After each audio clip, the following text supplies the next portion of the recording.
Big news కి స్వాగతం. నేను మీ మహంతి. ముందుగా నేటి ముఖ్యాంశాలు. సీఎం జగన్ సమక్షంలో వైసీపీలోకి చేరిన విజయవాడ జనసేన నేతలు. పార్టీ కండువా కప్పి ఆహ్వానించిన సీఎం జగన్. పార్టీ విధి విధానాలను కట్టుబడి ఉంటామని వెల్లడి. కుప్పంలో యువతతో ప్రత్యేక సమావేశం ఏర్పాటు చేసిన టీడీపీ అధినేత చంద్రబాబు. ఎన్డీఏ కూటమి అధికారంలోకి వస్తే ఉద్యోగ ఉపాధి అవకాశాలు ఎలా ఉండబోతున్నాయో వివరించిన చంద్రబాబు. అభివృద్ధి కొనసాగాలంటే జగన్మోహన్ రెడ్డిని మళ్లీ గెలిపించుకోవాలని బీసీ సంక్షేమ సంఘం జాతీయ అధ్యక్షులు ఆర్ కృష్ణయ్య వెల్లడి. అడగకుండానే పేద వర్గాలకు సంక్షేమాన్ని అందిస్తున్న నేత జగన్మోహన్ రెడ్డి అని ప్రశంస. ప్రలోభాలకు ఆస్కారం లేకుండా ఎన్నికలను నిష్పక్షపాతంగా శాంతియుత వాతావరణంలో నిర్వహించేందుకు చర్యలు తీసుకున్నామని ఎన్టీఆర్ జిల్లా కలెక్టర్ ఢిల్లీలో వెల్లడి. అంతర్రాష్ట్ర సరిహద్దు వెంబడి ప్రత్యేక చెక్ పోస్టులతో నిఘాను కట్టుదిట్టం చేసినట్లు స్పష్టీకరణ. ఏపీలో మే 13న అసెంబ్లీ, లోక్సభ ఎన్నికలు జరగనుండగా ప్రధాన పార్టీలో వలసలు, చేరికలు జోరుగా సాగుతున్నాయి. తాజాగా విజయవాడ జనసేన నేతలు సీఎం జగన్ సమక్షంలో వైసీపీలో చేరారు. వారికి సీఎం జగన్ వైసీపీ కండువా కప్పి పార్టీలోకి సాదరంగా ఆహ్వానం పలికారు. జనసేన పార్టీ విజయవాడ తూర్పు అసెంబ్లీ నియోజకవర్గం ఇన్ఛార్జ్ బత్తిన రాము వైసీపీ తీర్థం పుచ్చుకున్నారు. ఆయనకు సీఎం జగన్ వైసీపీ కండువా కప్పి పార్టీలోకి సాదరంగా ఆహ్వానం పలికారు. విజయవాడకు చెందిన మాజీ కార్పొరేటర్లు గండూరి మహేష్, సందీప్ జగదీష్, మాజీ కోఆప్షన్ మెంబర్ కొక్కిలిగడ్డ దేవమణి తదితరులు కూడా వైసీపీలో చేరారు. ఈ కార్యక్రమంలో విజయవాడ ఎంపీ కేశినేని నాని, మాజీ మంత్రి వెల్లంపల్లి శ్రీనివాసరావు తదితరులు పాల్గొన్నారు. అటు విశాఖ జనసేన నాయకులు బొడ్డేటి అనురాధ, బొగ్గు శ్రీనివాస్ కూడా సీఎం జగన్ సమక్షంలో వైసీపీలో చేరారు. ఇక తిరుపతి వ్యాపారవేత్త గంటా నరహరి కూడా వైసీపీలో చేరారు. ఆయనకు సీఎం జగన్ పార్టీ కండువా కప్పారు. గంటా నరహరి ఈ నెల 13నే పవన్ కళ్యాణ్ సమక్షంలో జనసేనలో చేరారు. 2 వారాలు గడవక ముందే ఆయన పార్టీ మారటం ఆశ్చర్యం కలిగిస్తుంది.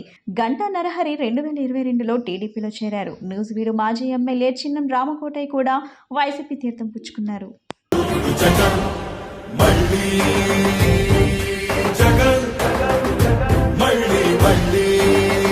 టీడీపీ అధినేత చంద్రబాబుకు కుప్పంలో యువతతో ప్రత్యేక సమావేశం ఏర్పాటు చేశారు. ఎన్డీఏ కూటమి అధికారంలోకి వస్తే ఉద్యోగ ఉపాధి అవకాశాలు ఎలా ఉండబోతున్నాయో వారికి వివరించారు. ఈ సందర్భంగా చంద్రబాబు వాలంటీర్ల ప్రస్తావన తీసుకొచ్చారు. వాలంటీర్ వ్యవస్థకు తాము వ్యతిరేకం కాదని స్పష్టం చేశారు. ఇంజనీరింగ్ చదివిన వాళ్ళు కూడా వాలంటీర్లుగా ఉన్నారు. వాళ్ళందరికీ విజ్ఞప్తి చేస్తున్నా, మీరు బయటకు రండి. ఇవాళ 5,000 జీతం తీసుకుంటున్నారు. మీరు ఇంట్లోనే కూర్చొని 30,000 నుంచి 50,000 సంపాదించే విధానానికి శ్రీకారం చుడతామని చంద్రబాబు వివరించారు. స్కిల్ డెవలప్మెంట్ ద్వారా యువత జీవితాలు మెరుగుపరిచే బాధ్యత తనది అని స్పష్టం చేశారు. చెప్పాలని చెప్పి మీరు గుర్తుపెట్టుకోవాలి. ఈరోజు మనందరం కూడా ఒక పక్క మంచి సమయంలో యువత ఆవేశమే కాదు, తమ్ముడు ఇను నేను చెప్పిన మెసేజ్ వినండి. మీ జీవితంలో మళ్ళా, ఎందుకంటే మీరు గంజాయికో, జే బ్రాండ్ లిక్కర్కో లేకపోతే డ్రగ్స్ పోకుండా నేను బంగారు బాట మీకు వేయాలనుకుంటున్నా. ఆ బంగారు బాటలో నా తమ్ముళ్ళు, బంగారు తమ్ముళ్ళు నడవాలని మనస్ఫూర్తిగా కోరుకుంటున్నా. ఎప్పుడు కూడా యువత ఆవేశంలో ఉంటారు. అందుకే వివేకానంద ఒక మాట చెప్పాడు. అప్పట్లోనే 100 మంది ఉక్కు కండరాలుండే యువత నాకు ఇస్తే ప్రపంచాన్ని మార్చేస్తానన్నారు. నేను చెప్తున్నా, ఆయన ఆ రోజు చెప్పాడు, ఈ రోజు నేను చూపించా. ఆ విషయం మీరు గుర్తుపెట్టుకోవాల్సిన అవసరం ఉంది. 25 ఏళ్లకు మునుపు నేను మాట్లాడేవాడిని, మీ పిల్లల్ని బాగా చదివించండి, చదివిస్తే మీ పిల్లలు ప్రపంచాన్ని జయించే శక్తి వస్తుంది. 100 ఎకరాలు భూమి ఇస్తామా, ₹1,00,00,000 డబ్బులు ఇస్తామనేది కాదు. అసమర్థుడైతే పోగొట్టుకుంటాడు. అతనికి తెలివి సంపాదించి పెట్టగలిగితే బాగా చదివిస్తే మంచి ఉద్యోగం వచ్చి చేస్తారంటే, ఇప్పుడు మన పిల్లలు మాట్లాడుతున్నారు $1 బిలియన్ మాట్లాడుతున్నారు. బిలియన్ అంటారు.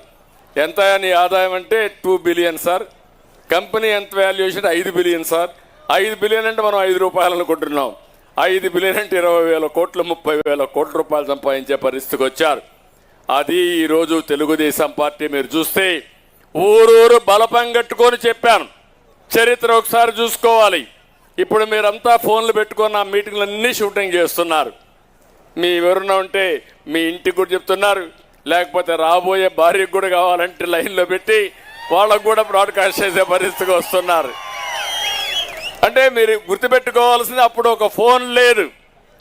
మన కుప్పంలోనే కొత్తగా వచ్చినప్పుడు సెల్ ఫోన్ ఉందా తల్లి నీకు? అప్పుడు మీ ఇంటికి ఫోన్ ఉందా? ఆ రోజు ఫోనులు లేవు.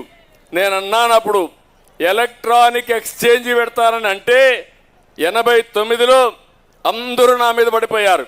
కుప్పంలో 100 టెలిఫోన్లు లేవు, ఈయన ఎలక్ట్రానిక్ ఎక్స్చేంజ్ పెడతాడంటని.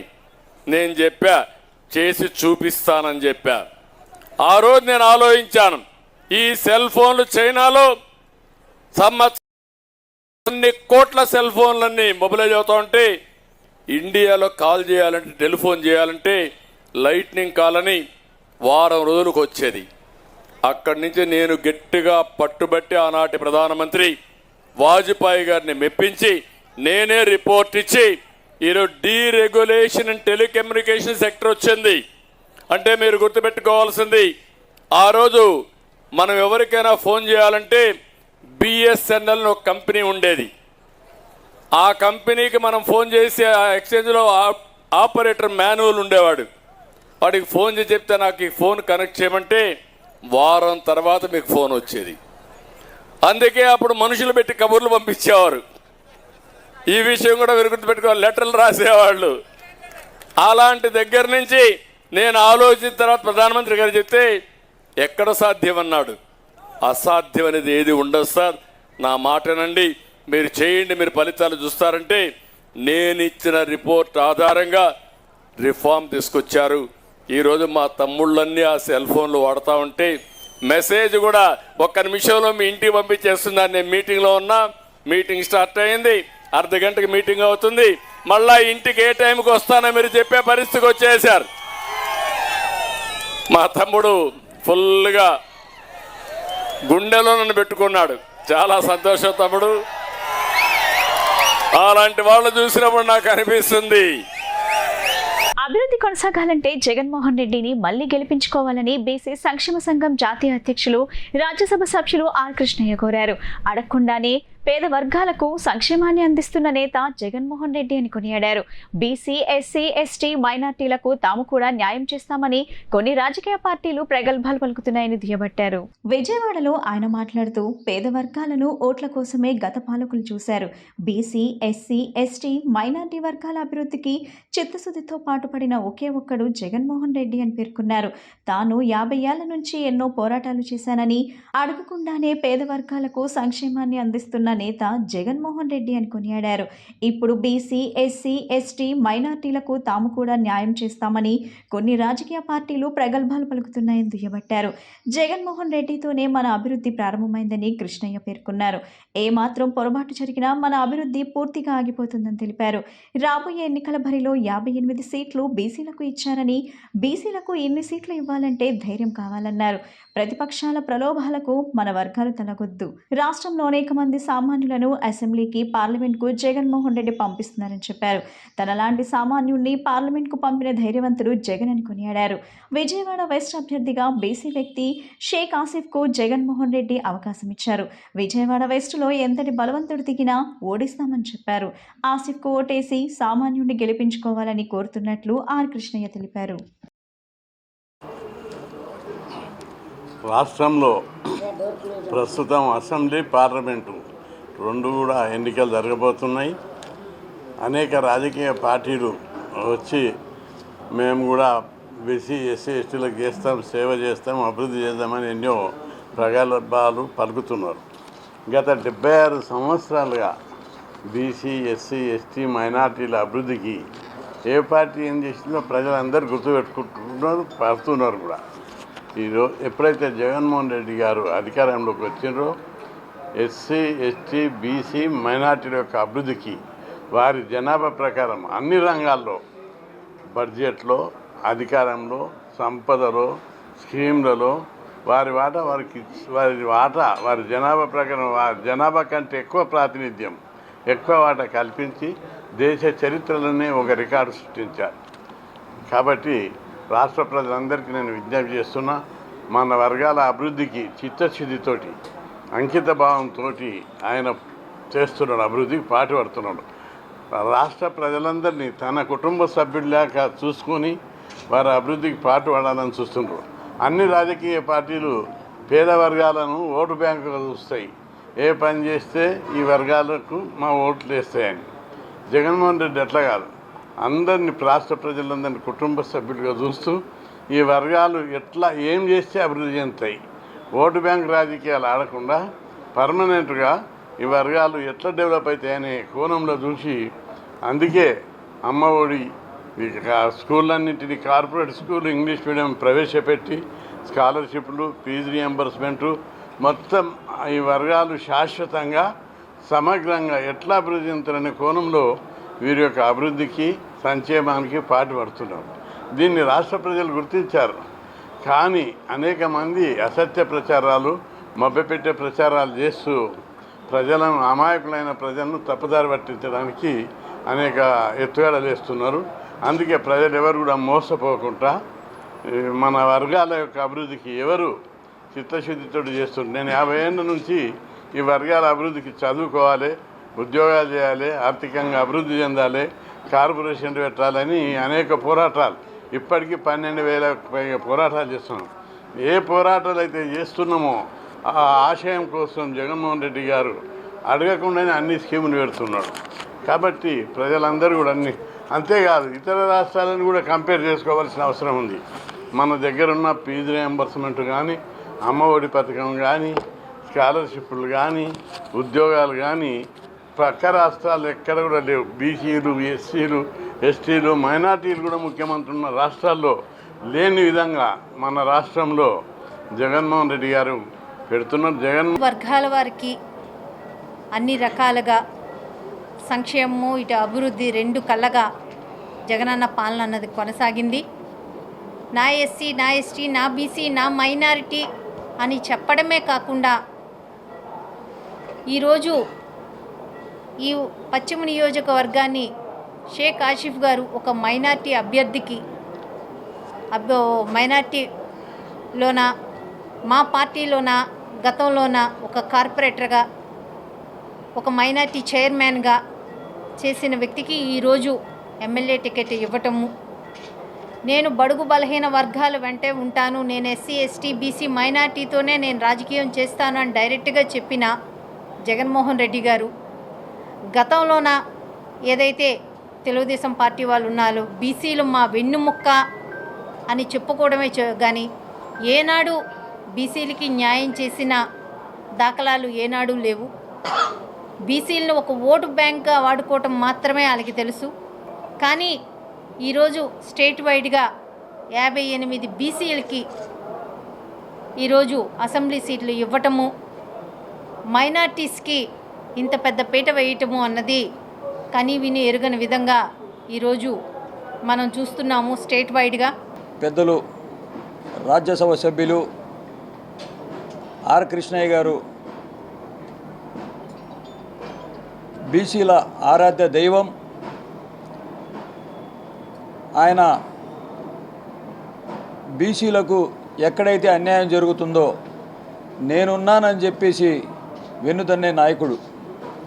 మరి ఈరోజు ఒక బీసీనైనా నేను, నాకు జగనన్న ఒక సామాన్య కార్పొరేటర్గా, ఒక సామాన్య కార్యకర్తగా నాకు గుర్తించి నాకు జగనన్న ఈ యొక్క పశ్చిమ నియోజకవర్గ సీటుని కేటాయిస్తే దాన్ని చూసి ఓర్వలేక చంద్రబాబు నాయుడు ఆయన బినామీల్ని తీసుకొచ్చి ఎక్కడైతే సామాన్యులు ఉంటారో, ఎక్కడైతే ముస్లిమ్స్ ఉంటారో అక్కడ బీజేపీ చంద్రబాబు నాయుడు కలిసి చేస్తున్న పన్నాగం ఇది. మరి ఈరోజు ఏ ఒక్క సామాన్యుడు రాజకీయాల్లో రాకూడదు, ఏ ఒక్క సామాన్యుడు రాజకీయంగా ఎదగకూడదు అనే ఒక దురుద్దేశంతో కావాలని చెప్పేసి ధనికులను తీసుకొచ్చేసి ఇక్కడ ఎవరైతే అధికంగా డబ్బు కూడబెట్టుకుంటారో, ఎవరైతే వ్యవస్థల్ని మేనేజ్ చేస్తారో వాళ్ళని తీసుకొచ్చి ఇక్కడ సామాన్యుల మీద పోటీకి పెట్టాలని చెప్పేసి దురుద్దేశంతో చంద్రబాబు నాయుడు బీజేపీ పన్నుతున్న పన్నాగం ఇది. జగనన్న నా ఎస్టీ, నా బీసీ, నా మైనార్టీ అని హక్కును చేర్చుకుంటుంటే వీళ్ళు బీసీలకి ద్రోహం చేయడమే పనిగా పనిగట్టుకున్నారు. ప్రలోభాలకు ఆస్కారం లేకుండా ఎన్నికలను నిష్పక్షపాతంగా శాంతియుత వాతావరణంలో నిర్వహించేందుకు చర్యలు తీసుకున్నామని ఎన్టీఆర్ జిల్లా కలెక్టర్ ఢిల్లీరావు అన్నారు. అంతర్రాష్ట్ర సరిహద్దు వెంబడి ప్రత్యేక చెక్ పోస్టులతో నిఘాను కట్టుదిట్టం చేసినట్లు చెప్పారు. మండలంలోని చిల్లకల్లు టోల్వే సమీపంలోని రామ్కో కర్మాగారంలోని సమావేశ మందిరంలో ఏపీ, తెలంగాణ రాష్ట్రాల్లోని ఎన్టీఆర్, సూర్యాపేట జిల్లా అంతర్రాష్ట్ర సరిహద్దుల సమన్వయ సమావేశం నిర్వహించారు. ఈ సందర్భంగా కలెక్టర్ ఢిల్లీరావు మాట్లాడుతూ ఈసీఏ మార్గదర్శకాలకు అనుగుణంగా 2 జిల్లాల అధికారులతో సమన్వయ సమావేశం నిర్వహించనున్నారు. ఈ సమావేశంలో అంతర్రాష్ట్ర చెక్ పోస్టుల వద్ద తీసుకోవాల్సిన చర్యలను చర్చించామని తెలిపారు. ముఖ్యంగా నగదు, మద్యం, మత్తు పదార్థాలు, విలువైన వస్తువులు వంటి అక్రమ రవాణాను అడ్డుకునేందుకు ప్రత్యేక నిఘాను పటిష్టం చేశామని చెప్పారు. 2 జిల్లాల అధికారుల మధ్య సమన్వయంతో మంచి ఫలితాలుంటాయన్నారు. జగ్గైపేట ప్రాంతంలో ముక్త్యాల, గరికపాడు, వత్సవాయ్ చెక్ పోస్టులు చాలా కీలకమని, అత్యంత కీలకమైన గరికపాడు సరిహద్దు చెక్ పోస్టును మరింత పటిష్టం చేస్తామని తెలిపారు. అనంతరం విజయవాడ సిపి టీకే రాణా మాట్లాడుతూ జిల్లాల్లో ఎన్నికలు కూడా అమలైన నాటి నుంచి 1.5 కోట్ల నగదుతో పాటు 3.60 కోట్ల విలువ చేసే వస్తువులను సీజ్ చేశామని తెలిపారు. తదనంతరం సూర్యాపేట జిల్లా కలెక్టర్ వెంకట్రావు మాట్లాడుతూ ఆంధ్ర, తెలంగాణ సరిహద్దుల్లో అధికారులు సమన్వయంతో పనిచేయడంతో పాటు ఎన్నికలు, పోలీస్ కంట్రోల్ రూమ్లను అనుసంధానం చేస్తాయని చెప్పారు. అనంతరం గరికపాడు సరిహద్దు చెక్ పోస్టును, తెలంగాణలోని రామాపురం చెక్ పోస్టును ఇరు రాష్ట్రాల అధికారులు పరిశీలించి సూచనలు చేశారు. ముందుగా తెలంగాణ ఉన్నతాధికారులను ఏపీ అధికారులు సత్కరించారు.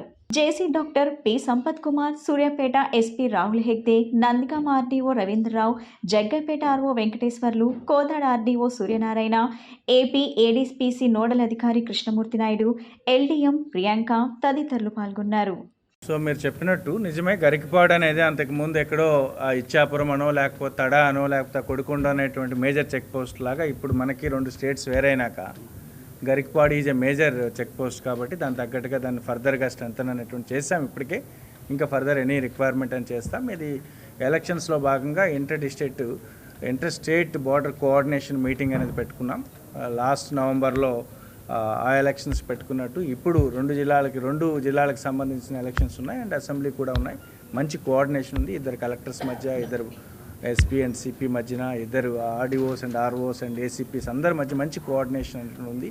ద సేమ్ కోఆర్డినేషన్ అనేటువంటిది అనదర్ ఈ ఎలక్షన్స్ కంప్లీట్ అయ్యేంత వరకు ఎక్స్టెండ్ చేయమని చెప్పేసి అనేటువంటి విధంగా ఈ కోఆర్డినేషన్ మీటింగ్ పెట్టుకోవడం జరిగింది. Thank you. సార్వత్రిక ఎన్నికల్లో తేదేపా గెలుపే లక్ష్యంగా ప్రతి కార్యకర్త కృషి చేయాలని కూటమి అభ్యర్థి ఎమ్మెల్యే వసంత వెంకటకృష్ణ ప్రసాద్ అన్నారు.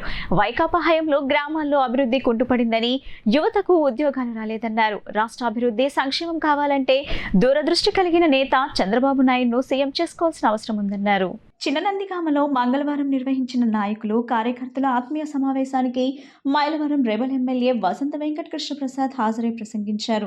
ఈ సందర్భంగా ఆయన మాట్లాడుతూ వైకాపా హయాంలో గ్రామాల్లో అభివృద్ధి కుంటుపడిందని, యువతకు ఉద్యోగాలు రాలేదన్నారు. రాష్ట్ర అభివృద్ధి, సంక్షేమం కావాలంటే దూరదృష్టి కలిగిన నేత చంద్రబాబు నాయుడును సీఎం చేసుకోవాల్సిన అవసరం ఉందన్నారు. తొలుత ఎన్టీఆర్ చిత్రపటానికి స్థానిక నాయకులతో కలిసి పూలమాల వేసి నివాళులర్పించారు. కార్యక్రమంలో నాయకులు జంపాల సీతారామయ్య, ఆలూరి రాజాబాబు, పజ్జూరు రవికుమార్, లంకా రామకృష్ణ, ఉయ్యూరు నరసింహారావు, ధనేకుల సాంబశివరావు, పటాపంచ నరసింహారావు, ధనేకుల శ్రీకాంత్ తదితరులు పాల్గొన్నారు. వైఎస్ఆర్సీపీ సెంట్రల్ నియోజకవర్గం వైఎస్ఆర్సీపీ అభ్యర్థి వెల్లంపల్లి శ్రీనివాసరావు నియోజకవర్గంలో స్థానిక 24వ డివిజన్ సీతారాంపురం ఏరియా తదితర ప్రాంతాలలో స్థానిక డివిజన్ కార్పొరేటర్ కుక్కల అనిత రమేష్ మరియు తదితరులతో కలిసి ప్రతి ఇంటికి వెళ్లి కరపత్రం ఇస్తూ ప్రజలతో మాట్లాడుతూ ఓట్లను అభ్యర్థించారు. ఈ సందర్భంగా వెల్లంపల్లి మాట్లాడుతూ ప్రతి ఇంటికి సంక్షేమ పథకాలు అందుతున్నాయని ప్రజలు తెలుపుతున్నారన్నారు. ప్రజలందరూ మాకు మంచి దీవెనలు అందిస్తున్నారన్నారు. ప్రతి ఇంటిలో సంక్షేమ పథకాలు ఇచ్చామని అన్నారు.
24వ డివిజన్లో పర్యటన కార్యక్రమం చేయడం జరిగింది.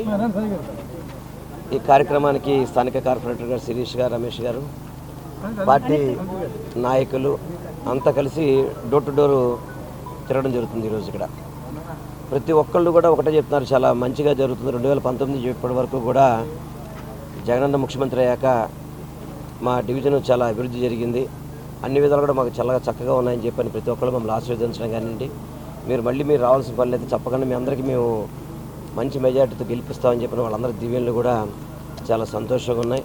ముఖ్యంగా చెప్పాలంటే సంక్షేమ పథకాలు కానివ్వండి, అభివృద్ధి కానీ రెండు కాళ్ళతో ముందు తీసుకెళ్తూ ఈ నియోజకవర్గంలో దాంతోపాటు అనేక కార్యక్రమాలు, ప్రభుత్వ కార్యక్రమాలు చేయడం కానివ్వండి, ప్రతి ఒక్కటి కూడా ప్రజలకి మేలు చేస్తారు. కాబట్టి ఇవన్నీ మళ్ళీ ఇలాగే కంటిన్యూ కావాలంటే జగన్మోహన్ రెడ్డి గారే ముఖ్యమంత్రి కావాలని చెప్పని ప్రజా వాక్కుగా మీ అందరికీ కూడా తెలియపరచుకుంటూ ఈ కార్యక్రమం ఇచ్చేసిన అందరికీ కూడా పేరు పేరున ఉదయపూర్ణ నమస్కారాలు తెలియపరచుకుంటాను.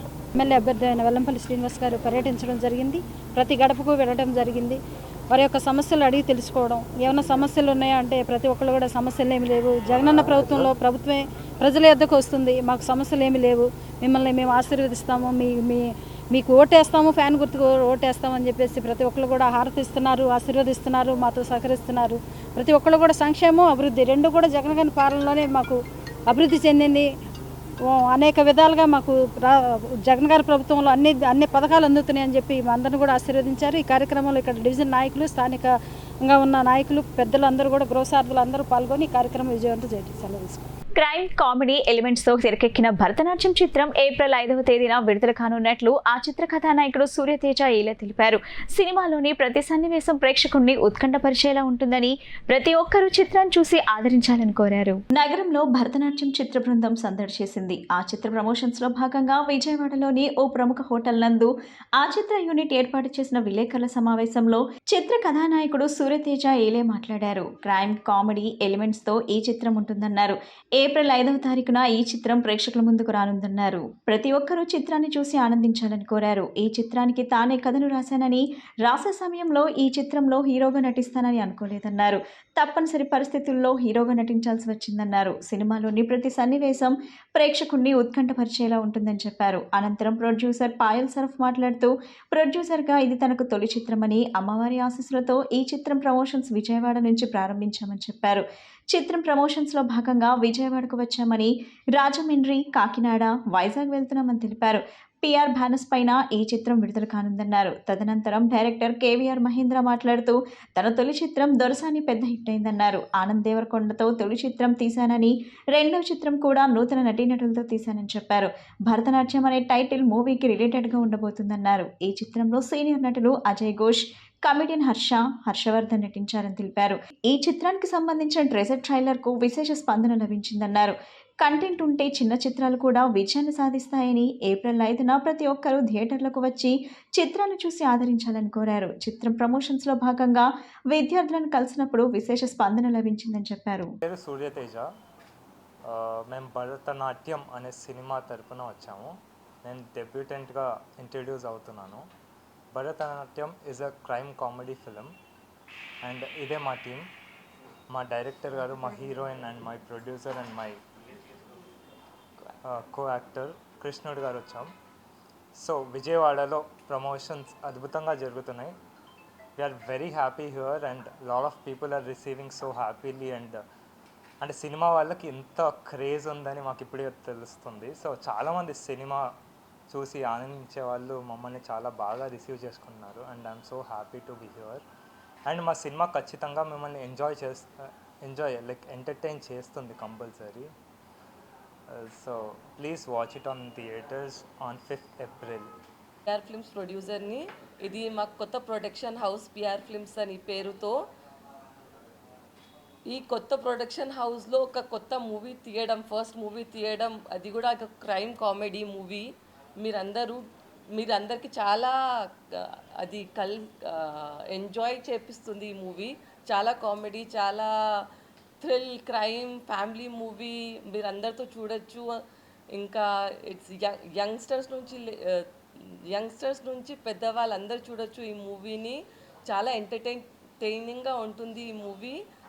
ఇంకా మా ఫస్ట్ ప్రొడక్షన్ హౌస్ కాబట్టి పిఆర్ ఫిల్మ్స్కి కూడా సపోర్ట్ చేయండి, భరతనాట్యం మూవీకి సపోర్ట్ చేయండి. థియేటర్స్లో అందరు 5th ఏప్రిల్కి వెళ్ళి ఈ మూవీ చూడండి. ఇంకా విజయవాడలో మాకు ఇచ్చిన లవ్, సపోర్ట్, ఇంకా గ్రేట్ ఎనర్జీ కోసం చాలా చాలా thank you. 5th April Bharatanatyam, PR films తప్పకుండా చూడండి. సాని అనే ఫిలింతో డెబ్యూటెంట్గా యాక్ట్ చేసిన ఆనంద్ దేవరకొండకి చాలా పెద్ద సక్సెస్ ఇచ్చారు. చాలా క్రిటికల్లీ అక్లైమ్డ్ మూవీ. అలాగే ఇప్పుడు భరతనాట్యం అనే ఒక మంచి కంటెంట్ ఉన్న మూవీతో ఇప్పుడు హీరోగా సూర్యతేజ, అలాగే కొత్త ప్రొడ్యూసర్స్ పాయల్ షరాఫ్ దీన్ని ప్రజెంట్ చేస్తున్నారు. డెఫినెట్గా ఇది ఒక చాలా మంచి చిత్రం అవుతుంది. ఇందులో డైరెక్టర్ గారు నేను మళ్ళీ క్యారెక్టర్స్ చేయాలని స్టార్ట్ చేస్తున్నప్పుడు నాకు ఒక మంచి క్యారెక్టర్ ఇచ్చి మళ్ళీ నన్ను ఇందులో ఎంటర్ చేశారు. నిజంగా ఈ ఫిలిం అంతా కొత్త వాళ్ళు ప్లస్ మంచి యాక్టర్లు, పెద్ద యాక్టర్లు కూడా అజయ్ ఘోష్ గారు, హర్షవర్ధన్, వీరంతా మిగిలిన హర్ష అందరూ ఉన్నారు. డెఫినెట్గా మీ అందరూ ఈ ఫిలిం ఎంటర్టైన్ చేస్తుంది, యూత్ అందరికీ బాగా నచ్చుతుంది భరతనాట్యం అనే మూవీ. విజయవాడలో మాకు మీడియా కానీ లేకపోతే కాలేజెస్లో కానీ చాలా మంచి సపోర్ట్ వచ్చింది. ట్రైలర్ కూడా చాలామంది అందరూ కూడా బాగా ఎంజాయ్ చేశారు, సపోర్ట్ చేశారు. డెఫినెట్గా మీ అందరూ కూడా మా ఈ మూవీని ఆశీర్వదిస్తారని. ఏప్రిల్ 5న ఈ మూవీ రిలీజ్ అవుతుంది. ఇది నా first movie in Telugu industry. और చాలా మంచి movie, family drama, comedy, thriller ఉంది. చాలా మంచి మంచి ఆర్టిస్ట్ ఉంది ఈ మూవీలో. And Dorasani director KVR Mahendra sir ఈ మూవీకి డైరెక్ట్ చేశారు. और మా టీం ఇక్కడే విజయవాడనా సార్, విజయవాడకి మా మూవీ ప్రమోషన్కి వచ్చారు. So please go and watch this movie. చాలా మంచి మూవీ, మంచి టీం, మంచి టెక్నీషియన్స్. Thank you. దొరసాని మూవీతో ఇంట్రడ్యూస్ అయ్యాను. అదే సినిమాతో ఆనంద్ దేవరకొండ అండ్ శివాత్మిక కూడా ఇంట్రడ్యూస్ చేశాను. ఇప్పుడు దానికి ఒక మంచి గుర్తింపు వచ్చింది. ఆ ట్రావెల్లో భాగంగా ఇప్పుడు భరతనాట్యం చేస్తున్నాను. ఇందులో సూర్యతేజ, ఏలే, మీనాక్షి న్యూ కపుల్గా ఎంటర్ అవుతున్నారు. బట్ సినిమా నిండా అంతా ఎస్టాబ్లిష్డ్ యాక్టర్సే ఉంటారు. వైవాహర్ష గారు, అజయ్ ఘోష్ గారు, హర్షవర్ధన్ గారు, కృష్ణుడు గారు, టెంపర్ వంశీ గారు, ఇట్లా పెద్ద క్యాస్ట్ హ్యూజ్గా ఉంటుంది. వాళ్ళు కూడా ఇదివరకు చేసిన క్యారెక్టర్స్, రెగ్యులర్ క్యారెక్టర్స్ కాకుండా ఇందులో ఒక కొత్తగా కంపోజ్ చేయడం జరిగింది వాళ్ళ క్యారెక్టర్స్ని. అంటే పిల్లర్స్ లాగా ఒక హీరో చుట్టూరా ఉండే ఒక పెద్ద వరల్డ్ ఉంటుంది, ఒక పెద్ద క్రైమ్ వరల్డ్ ఉంటుంది.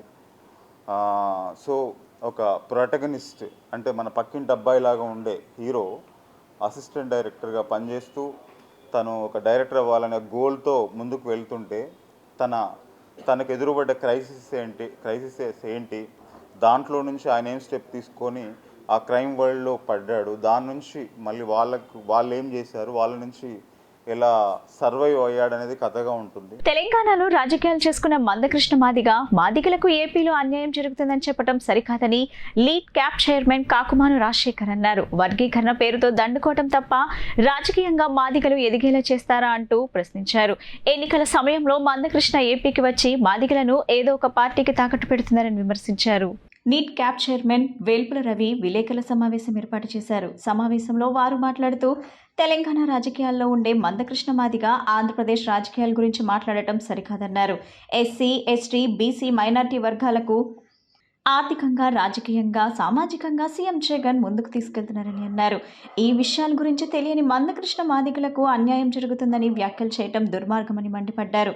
మాదిగ సామాజిక వర్గానికి సీఎం జగన్ పెద్దపీట వేశారని, ఈ వర్గం ఇప్పుడిప్పుడే అభివృద్ధి చెందుతుందని అన్నారు. ఎమ్మెల్యే సీట్ల కేటాయింపులో మాదిగ సామాజిక వర్గం మొత్తం జగన్ వెంటే ఉన్నారని చెప్పుకొచ్చారు. ఎన్నికల సమయంలో మందకృష్ణ ఏపీకి వచ్చి మాదిగలను ఏదో ఒక పార్టీకి తాకట్టు పెడుతున్నారని విమర్శించారు. Rajasekhar AP lid cap chairman ఈ ప్రెస్ కాన్ఫరెన్స్లో నాతో పాటు మాదిగ కార్పొరేషన్ చైర్మన్ కనకారావు గారు, అదేవిధంగా శేషగిరిరావు గారు స్టేట్ లైబ్రరీ చైర్మన్, అదేవిధంగా మరి రవికుమార్ గారు నెట్ క్యాప్ చైర్మన్ గారు, ఈ నలుగురు చైర్మన్స్తో పాటు మరి గోచిపాత్ర శ్రీనివాసరావు గారు, అదేవిధంగా బూదాల శ్రీను గారు టౌన్ ఎస్ఎస్ఎల్ అధ్యక్షులు, మరి అదేవిధంగా మేదర సురేష్ గారు ఉన్నారు ఒక పక్క, తర్వాత బుల్లా మేరీ కుమారి గారు. ఈ యొక్క ప్రెస్ కాన్ఫరెన్స్ ముఖ్య ఉద్దేశం ఏంటంటే, మరి మొన్న మందాకృష్ణ మాదిగ ఒక ప్రెస్లో మాట్లాడుతూ మరి ముఖ్యంగా చంద్రబాబు నాయుడు గారిని కలిసిన తర్వాత మాట్లాడినటువంటి మాటలకు సమాధానం చెప్పేందుకు ఈరోజు ఇక్కడ ఉన్నటువంటి చైర్మన్స్ కానీ ఇతర నాయకులు కానీ, ముఖ్యంగా మాదిగ కమ్యూనిటీకి సంబంధించినటువంటి నాయకులు అందరం కూడా ఒక వేదిక మీదకి రావడం జరిగింది. అనేకమైనటువంటి అంశాల మీద మందాకృష్ణ మాట్లాడడం జరిగింది. Andhra Pradesh net cap corporation chairman.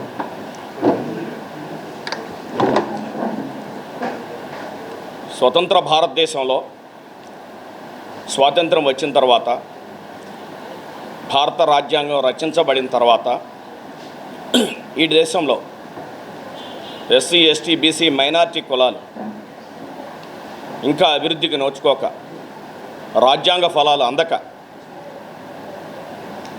అణిచివేయబడినటువంటి విషయం భారతదేశ ప్రజలందరికీ కూడా తెలిసినటువంటి విషయమే. ముఖ్యంగా ఆంధ్రప్రదేశ్లో వైఎస్ జగన్మోహన్ రెడ్డి గారు ఆంధ్రప్రదేశ్ ముఖ్యమంత్రి అయిన తర్వాత ఈ యొక్క షెడ్యూల్డ్ కులాలకు సంబంధించి వాళ్ళు ఆర్థికంగా, రాజకీయంగా, సాంస్కృతికంగా, సాంఘికంగా అన్ని రంగాల్లో అభివృద్ధి చెందడానికి జగన్మోహన్ రెడ్డి గారు వేస్తున్నటువంటి పునాదులు అంతా ఇంత కాదు. ముఖ్యంగా ఎడ్యుకేషన్ రంగంలో ఎస్సీ కులస్తులు కానీ, బీసీ కులస్తులు రాజకీయంగా నిలబడటానికి ప్రధాన కారణం మందకృష్ణే. అదేవిధంగా ఎస్సీ రిజర్వేషన్ల వర్గీకరణ జరగబోవడానికి ముగ్గురు కారణం. ఒకళ్ళు నరేంద్ర మోడీ గారు, చంద్రబాబు నాయుడు గారు, మందకృష్ణ మాదిగ. ఈ ముగ్గురు వల్లే ఎస్సీకి వర్గీకరణ జాప్యం జరుగుతూ ఉంది. ఈరోజు మందకృష్ణ ఎంఆర్పిఎస్గా మాదిగలు మొత్తం తెలుగుదేశం పార్టీకి ఎన్డీఏ కూటమికి మద్దతుని చెప్పి అంటామంటే మరోసారి మాదిగల్ని వంచనకు గురి చేయడం అని చెప్పి తెలియజేస్తూ ఉన్నాం. తెలుగుదేశం పార్టీ అవకాశవాద రాజకీయాలు చేస్తూ కేవలం మందకృష్ణ అటువంటి వ్యక్తిని అడ్డం పెట్టుకొని మాదిగ సమాజాన్ని మొత్తం మోసం చేస్తున్న విషయాన్ని మందపాటి శేషగిరిరావు, ఆంధ్రప్రదేశ్ గ్రంథాలయ పరిషత్ చైర్మన్. ఈ రోజున మందాకృష్ణ మాదిగ గారు ఎలక్షన్స్ వస్తాయి అంటే దాన్ని ఎన్కాష్ చేసుకోవటం కోసం రాబందులా వాలే పరిస్థితిని ప్రతి ఎలక్షన్కి చూస్తున్న సందర్భాన్ని మనం గమనించాలి.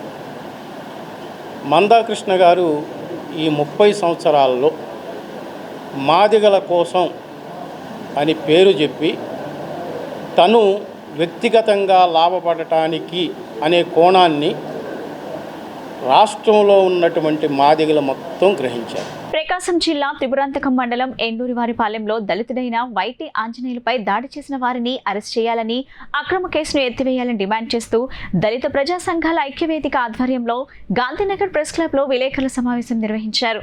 సమావేశంలో నాయకులు మాట్లాడుతూ దళిత కాలనీలో ఉన్న మురికి నీరు బయటకు పోనీయకుండా ఆ గోవర్ధన్ అనే వ్యక్తులు అడ్డుకున్నారని చెప్పారు. ఈ విషయంపై పంచాయతీకి ఆంజనేయులు ఫిర్యాదు చేయడంతో అతనిపై దాడి చేశారని చెప్పారు. దాడి చేయటమే కాకుండా పోలీసుల చేత అక్రమ కేసులు బనాయించారని ఆరోపించారు. వైటి ఆంజనేయులపై దాడి చేసిన వారిని అరెస్ట్ చేయాలని వారు డిమాండ్ చేశారు. తన పట్ల అసభ్యంగా ప్రవర్తించిన న్యాయవాదిపై పోలీసులకు ఫిర్యాదు చేసినా పట్టించుకోవటం లేదని కృష్ణా జిల్లా బాపులపాడు మండలానికి చెందిన ఓ మహిళ ఆవేదన వ్యక్తం చేశారు. నిందితుడిని అరెస్ట్ చేయాలని డిమాండ్ చేశారు. మాల మాదిక సంఘాల నాయకులతో కలిసి ఆమె విజయవాడ ప్రెస్ క్లబ్లో విలేకరులతో మాట్లాడారు. భర్తతో విభేదాల కారణంగా భరణం కోసం కోర్టును ఆశ్రయించేందుకు గన్నవరానికి చెందిన చెనుబోయిన అంజయ్య అనే న్యాయవాదిని సంప్రదించినట్లు చెప్పారు. అతడు తన కార్యాలయానికి పిలిపించి తనతో అసభ్యకరంగా ప్రవర్తించాడని ఆరోపించారు. భయపడి అక్కడి నుంచి పారిపోయి గన్నవరం పోలీసులను ఆశ్రయించినట్లు చెప్పారు. అంజయ్ అల్లుడైన మహేష్ అనే ట్రాఫిక్ కానిస్టేబుల్ మరో 2 న్యాయవాదులు కలిసి తనను బెదిరించారని బాధితురాలు ఆరోపించారు. ఘటనపై పోలీసులు కేసు నమోదు చేయకపోవడంతో ఎంఆర్పీఎస్ వ్యవస్థాపకుడు మందకృష్ణ మాదిగను కలిసి వివరించినట్లు చెప్పారు. న్యాయవాదిపై బార్ అసోసియేషన్లో ఫిర్యాదు చేయనున్నట్లు తెలిపారు. బాధితురాలికి తక్షణమే న్యాయం చేయాలని భాజపా ఎస్సీ మోర్చా జాతీయ కార్యవర్గ సభ్యురాలు బొగ్గు నాగలక్ష్మి, ఎంఆర్పీఎస్ గన్నవరం అధ్యక్షురాలు కె కవితలు డిమాండ్ చేశారు. అందరికీ ఈరోజు నేను ఈ వీడియో ఎందుకు ఇస్తున్నానంటే, నాకు జరిగినటువంటి అన్యాయం గురించి ప్రజలందరికీ తెలియాలని చెప్పానని నేను ఈ వీడియో ఇవ్వడం అనేది జరుగుతుందండి. ఇంకో విషయం ఏంటంటే, ముందుగా నేను ఎందుకు ఇస్తున్నాను అంటే అండి, శనివారం రోజు నేను ఒక లాయర్ అంజయ్ గారు అని చెప్పానని గన్నవరం లాయర్ గారి దగ్గరికి నేను వెళ్ళానండి. వెళ్ళి గతంలో కూడా నేను లాయర్ దగ్గరికి వెళ్ళడం జరిగింది. నాకు ఆయనకి కమ్యూనికేషన్ మామూలుగానే, అంటే ఇప్పుడు నేను నోటరీ అని అదని ఇదని ఎప్పుడైనా అప్పుడప్పుడు వెళ్తా కూడా ఉండేదాన్నండి. కానీ మొన్న శనివారం రోజున జరిగింది ఏంటంటే అండి, నేను మా ఆయన గారికి నాకు కొన్ని అనివార్య కారణాల వల్ల మా ఆయన గారి మీద నాకు మెయింటెనెన్స్ కేసు వేయండి సార్ అని చెప్పినని నేను కాగితాలు డాక్యుమెంట్స్ అవన్నీ తీసుకొని వెళ్ళడం అనేది జరిగిందండి. నేను వెళ్ళిన తర్వాత సార్కి అవన్నీ సబ్మిట్ చేశానండి. సబ్మిట్ చేసిన తర్వాత నా ఈ కాగితాలు కానీ మ్యారేజ్ సర్టిఫికేట్స్ కానీ ఇవన్నీ కూడా చూసి పరిశీలన చేసి, ఏమ్మా మీ ఆయన గారు నువ్వు ఎన్నాళ్ళ నుంచి మీరు దూరంగా ఉంటున్నారు, ఎన్నాళ్ళ నుంచి నువ్వు ఒంటరిగా ఉంటున్నావు, అయినా నేను నీ గురించి ఎంక్వైరీ కూడా ఎప్పుడో చేశాను, నీదంతా బ్యాడ్ క్యారెక్టర్ కదా, నువ్వంట చాలా బ్యాడ్ అంట కదా అని చెప్పానని నాతో అన్నారండి. అనేసరికి నేను అన్నాను, అదేంటి సార్ అలా మాట్లాడుతున్నారు, నేను మీ దగ్గరికి న్యాయం కోసం అని చెప్పానని వస్తే మీరేమో నా క్యారెక్టర్ బ్యాడ్ అది ఇదని చెప్పానని అలా మాట్లాడుతున్నారు ఏంటి సార్ అని చెప్పానని నేను అన్నానండి. అన్న తర్వాత నేను అక్కడ నుంచున్నానండి.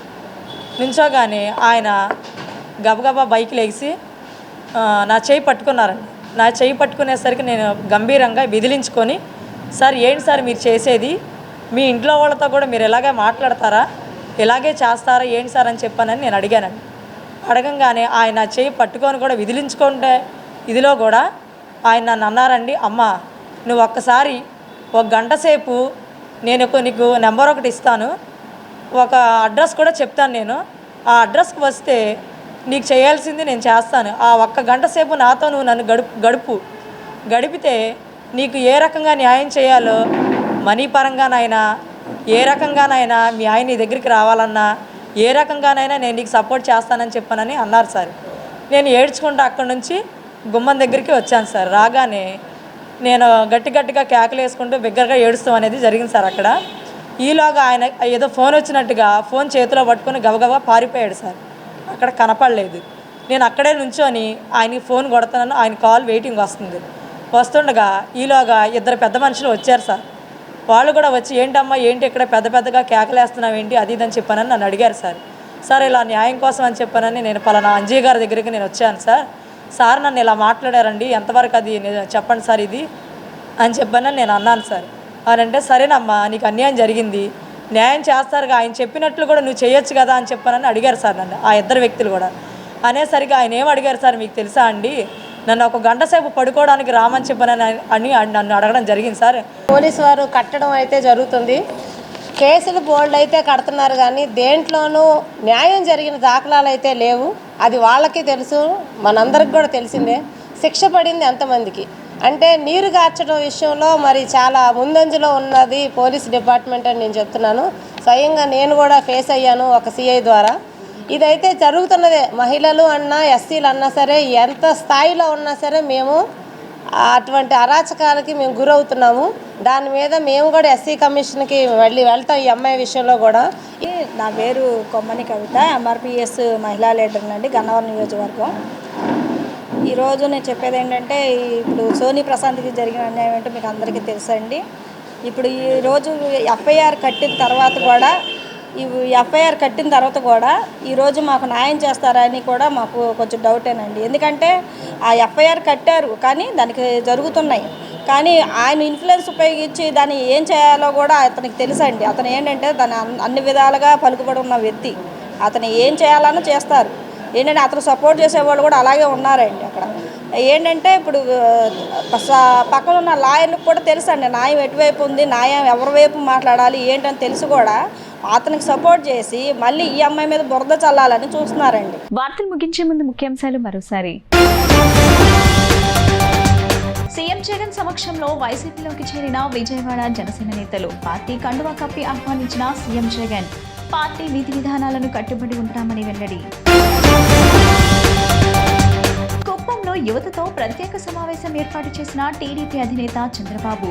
ఎన్డీఏ కూటమి అధికారంలోకి వస్తే ఉద్యోగ ఉపాధి అవకాశాలు ఎలా ఉండబోతున్నాయో వివరించిన చంద్రబాబు.